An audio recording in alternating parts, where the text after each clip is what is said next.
funny, isn't it? Stick a bloke in a kitchen and he don't know one end of a saucepan from another. Let him play around with a barbecue and all of a sudden he's the greatest chef in the world. I think it takes them back to being Boy Scouts. You know, sitting around the campfire and that. Yeah, some men never grow up. Spend their lives playing silly games. Well, this is nice, isn't it? How'd you like your steaks? Cooked. Preferably today. It's nice of you to invite us over anyway, Dor, because we don't get to see much of Marcus these days. You don't get to see much of Marcus. That's him over there, the incompetent by the barbecue. You two having a ding-dong? Marcus and I haven't had a ding-dong for years. He's never here. No, I mean, you're in the middle of having a Barney. Nothing that need worry you, Tracy. Anyway, I'm going to be around for the rest of the week. Right, I'm just going to get the lamb chops. Gone again. What's the matter with you, Dorian? I've had enough, that's all. Just fed up with Marcus being away all the time. I think you should spend more time at home. What? Thought you preferred it when Marcus was away. No, not at all.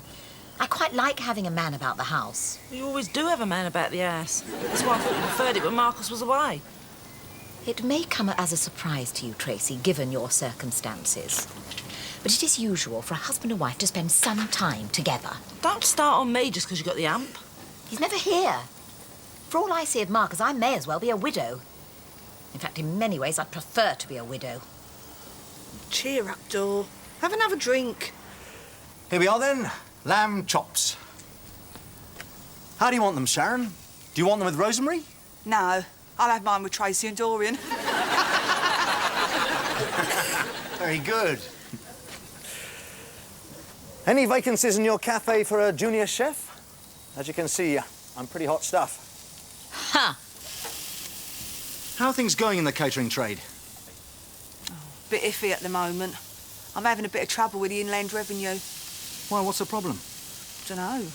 They sent me a letter, but I can't understand it. Do you want me to have a look at it? Sort it out for you? Oh, would you, Marcus? Oh, that'd be brilliant. No problem. I'll pop around tomorrow evening and see what I can do. Oh, great. Going out again. Anything rather than staying at home. Come on, Dorian. Give it a rest, will you? Well, this is nice, isn't it?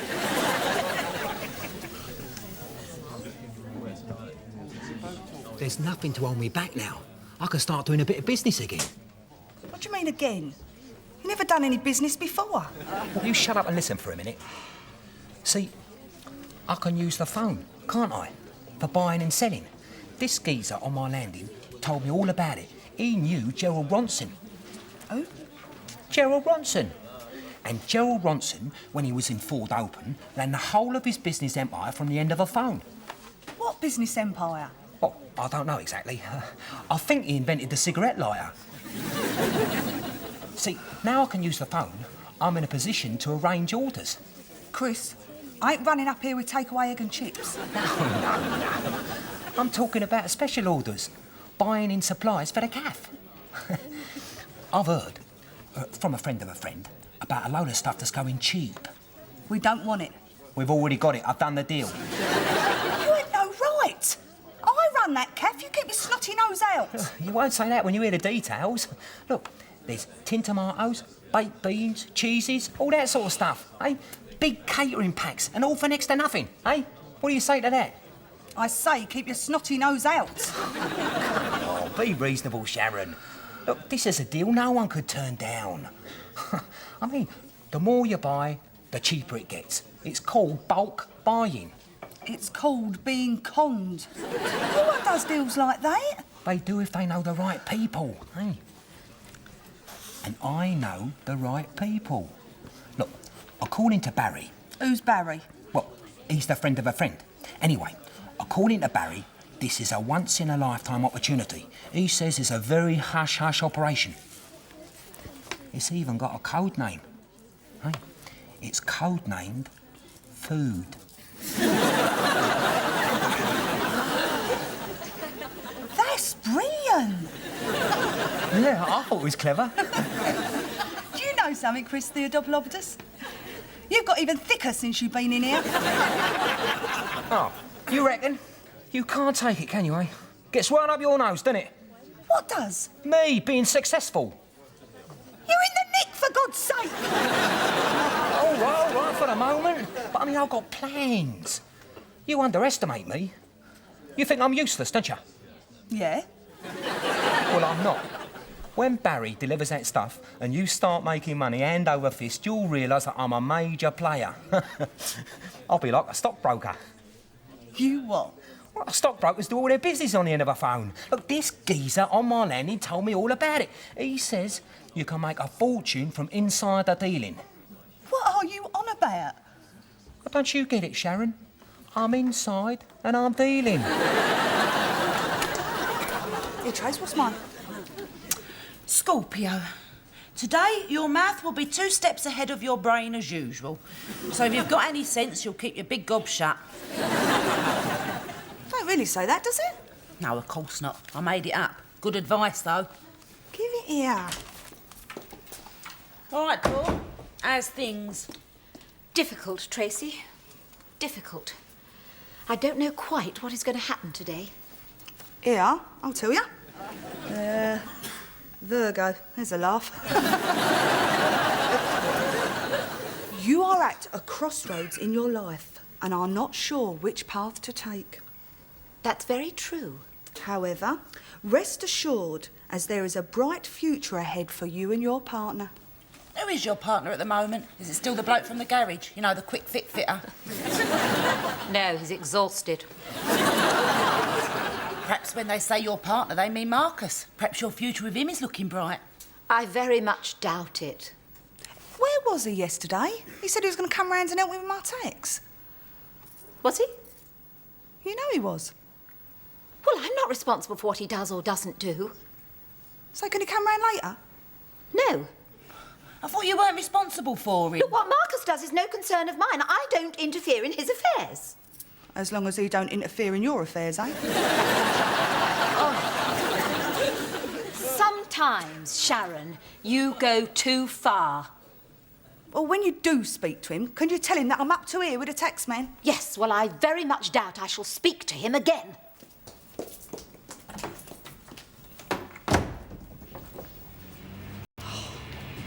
Barry, can you put these round the back? There's no more room in the back, it's full. Well, how many more are there? Only a couple.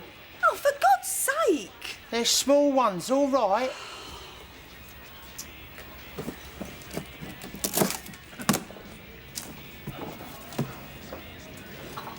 These are the funniest looking baked beans I've ever seen. That's because they're olives. I don't care who they belong to. They're not baked beans. No, I don't mean they're olives, I mean they're olives. Yeah, I know what they are. They're just not the baked beans I was expecting. Ah, well, I don't know nothing about that. Right, Chris said I was getting baked beans and tin tomatoes and stuff. He didn't mention nothing about olives. Well, it's got nothing to do with me. I'm just delivering it. This is what he's bought. Right, what's in the other box? Dunno. They're small olives! Oh, well, you'll be all right for olives then. Right, what's in that one? Open it up. What is it? Is it the same? No. Well, what is it? Well, it's olives, but they're in smaller jars. I don't believe this. Where did all this lot come from? My supplier. And who's he? Look, this is a very hush-hush operation. I can't say too much about it. It's nicked, isn't it? Not really. What do you mean, not really? Either it's nicked or it's not nicked. Look, I can't stand here arguing with you. I've done the deal with Chris. Now, just give us my 250 quid and I'll be off. How much? 250 quid. But you done the deal with Chris, didn't he pay you? Don't be daft. He's in prison, ain't you heard? Well, you're out of luck, Barry. I ain't got 250 quid. What do you think this place is, the Ritz? No, it's more the pits, innit? Well, I'm sorry, mate. You'll just have to take it all back. I can't take it back. A deal's a deal. I've done the deal with Chris. But not with me. I haven't got that sort of cash. I've only got about 50 quid in the till. That'll do. You what? Give us that and I'll come back for the rest later.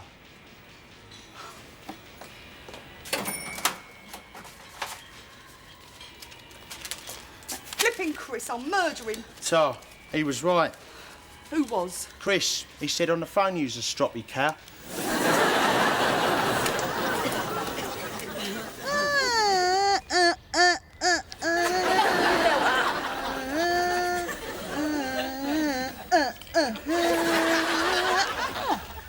What? Belt up. You're grunting like a pig. Grunting like a pig. I'm singing. Like a pig.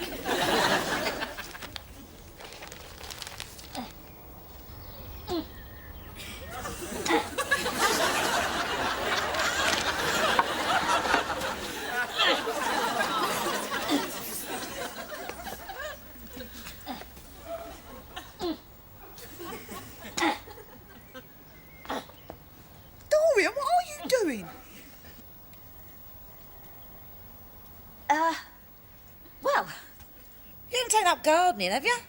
yes. Yes, I have. Dorian Green getting her hands dirty. I've seen everything now. What is so amusing? Well, I suppose we just never saw you as a horny-handed son of the soil. Yeah, forget the rest. You'll be going down the stables next with your bucket. Or following the police horses down the road with a dustpan. Oh, please. What are you going to plant there, then? I haven't decided yet. Knowing you, it'll probably be bedding out plants.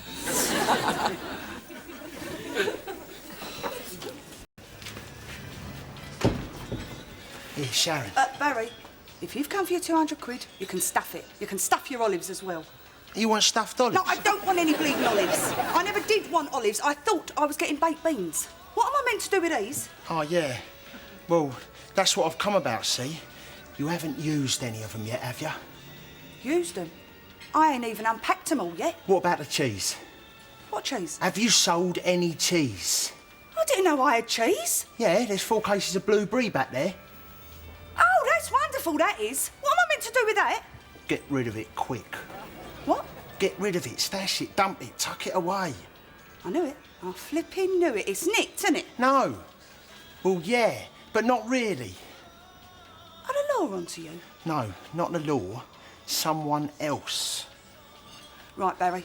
I want the truth. Spill the beans. Well, there aren't any beans, it's just olives and cheese. Yeah, I mean, who did you nick it from? Well, I didn't really nick it. I thought they didn't want it. You see, I work for this food importer. Well, it seemed like a good idea at the time.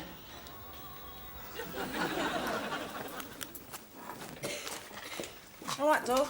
Look, I'm afraid I'm in a bit of a hurry. I'm going to visit Darryl, OK? Yes, I know. That's why I'm here. I thought if you were going to visit the incarcerated, you might like some of these.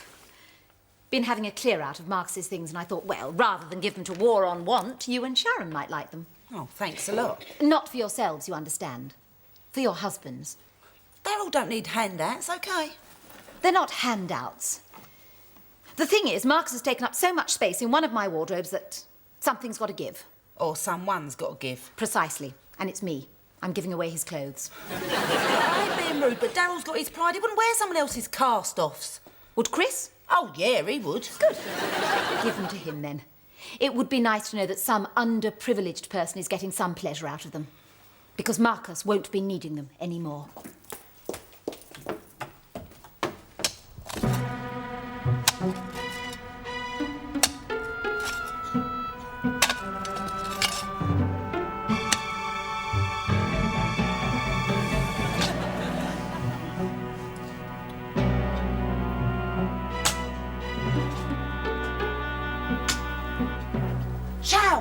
Shall, come up here a minute.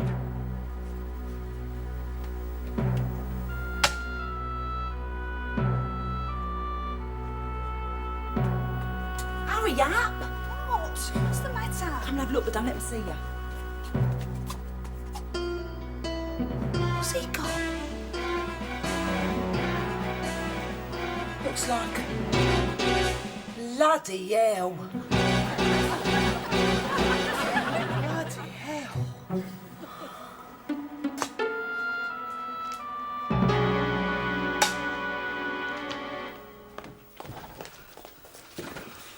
What do you think we should do? I think we should have another drink. Yeah, get that kind of scrag. What do you think's going on? I don't know what to think. You know what it looked like? Yeah. It looked like they were burying something. Or someone. No, it's ridiculous. What was she doing out there at this time of night? Well, she said, didn't she? Gardening. Don't be so stupid. What was she planting then, daffs? Well, I don't know, do I? And who was the Incredible Hulk? A landscape gardener? How should I know? Something very dodgy going on. There's probably some perfectly ordinary explanation. What? I don't know! When she said she was gardening, what did you think? I thought it was a bit odd. A bit odd? A bit odd? What would you say if it's there under a car doing a bit of spot welding? All right, I get your point. You don't normally see Dorian doing things with her hands. Well, you do, but not that sort of thing, working. Dorian's probably got an insurance policy on her nail varnish. You can't tell me she was gardening. She was digging an hole. She was getting ready to bury something. Yeah, OK. What did it look like? Well, it looked like a... It did, didn't it? How tall would you say Marcus is? Oh, come on, Trace, this is stupid. What are you saying? No, I ain't saying nothing.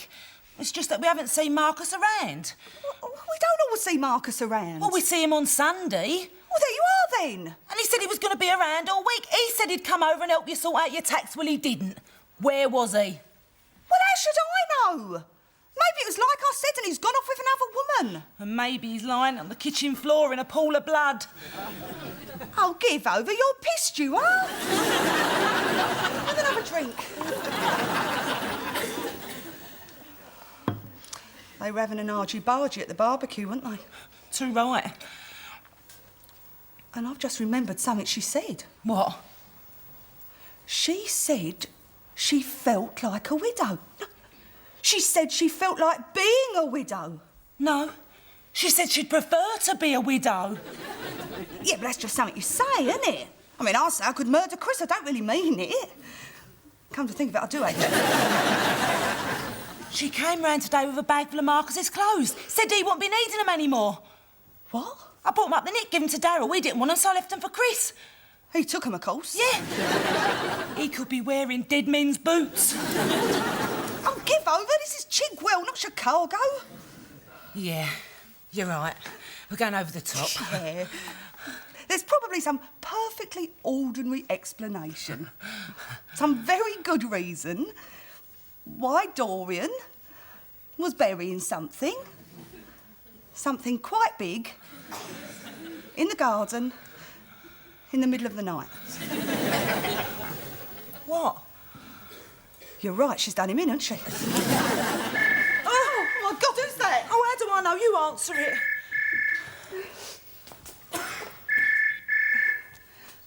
Hello? Hello, Sharon. It's me, Chris. It's all right, it's only Chris. What do you mean it's all right, it's only Chris? Listen, gal, I'm your husband. I know, you don't need to rub it in. Look, I just thought I'll give you a bell to see if the you-know-what has been you-know-whatted by you-know-who. What are you talking about, you stupid prat? Sharon, think where I'm talking from. I can't just blurt it out now, can I? I have to be discreet. Now, I'm going to use the code name. Has the food arrived? And are you happy with it? It has, and I'm not. Oh, you'll never be satisfied, are you? That's your trouble. Chris, have you any idea what you've bought? Yeah. Tin tomatoes, you know, baked beans, eggs, all that sort of stuff. No, not quite. You've got green olives and blue brie. Blimey. We've landed a consignment of luxury goods. I say, no wonder Barry said it was a hush-hush operation, had to be code-named food. I've got news for you. It's not code-named food, it's condemned food. Condemned food. Unfit for human consumption. The olives are green because they're mouldy. They've gone off. The brie is blue because it's painted blue on the outside. You've been done, mate. Oh, no. I thought we was going to make a killing. With that stuff, you probably would have done. Listen, can't you knock it out at half price? Chris, it's poisonous. Well, I'm sure you'll think of some way of shifting it. I already have shifted it. It's stuck here in the kitchen. I had to move it before the elf people come round. I'm sure you'll think of something to do with it. Oh, I thought of something I'd like to do with it, all right. I'd like to shove it right up... I've got to go now, Sharon. Sorry, my phone card's running out.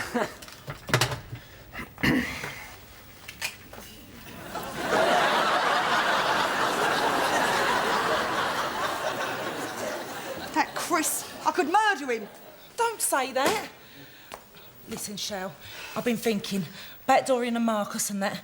Look, I know it goes against the grain, but I think we should call the police. How can we with all this stuff here? What are you going to say? Never mind the radioactive cheese, officer. I'd like you to come and look at the dead body in the garden next door. We've got to do something. We've got to find out if it's Marcus or not. We will. What? We'll dig him up.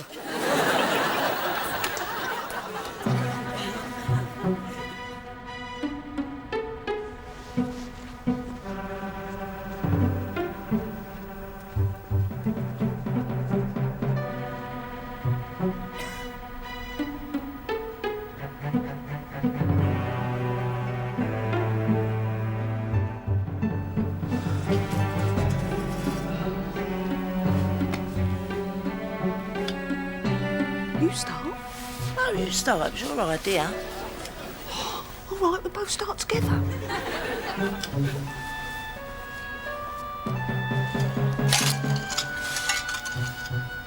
Do you know what? This is really scary. Which end do you think you've got? What do you mean? The head or the feet? Oh, my God. Hope I've got the feet. I can cope with the feet. Oh, thanks a lot. I see Peter Cushing do this once in a film. Do what? Grave robbing. Shut up. We are not grave robbing. Trace. Trace, I feel something soft. Oh, my God. It's the blanket. Oh, it's horrible. It's all cold and stiff. It's rigor mortis. That's what they call them, stiffs. What the hell do you think you're doing? Marcus, it's you. Of course it's me. Why are you digging up my garden? And what is that? We thought it was you. I can see that it's a me. Now, come on, what have you got wrapped up in that blanket? They're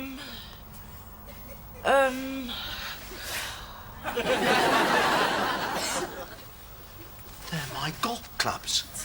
Why are you burying my golf clubs? We weren't burying them. We were digging them up. You see, there was this man in your garden. Shifty-looking bloke. Obviously up to no good. He was burying them. What? My golf clubs?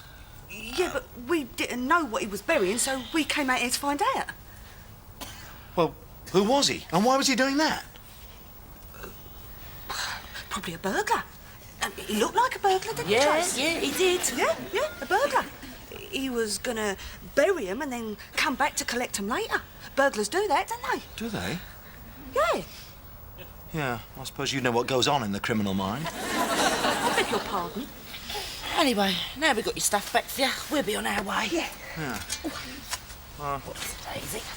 I don't quite know what to say. Thank you might be nice. Yeah, well, thank you, I suppose. Think nothing of it.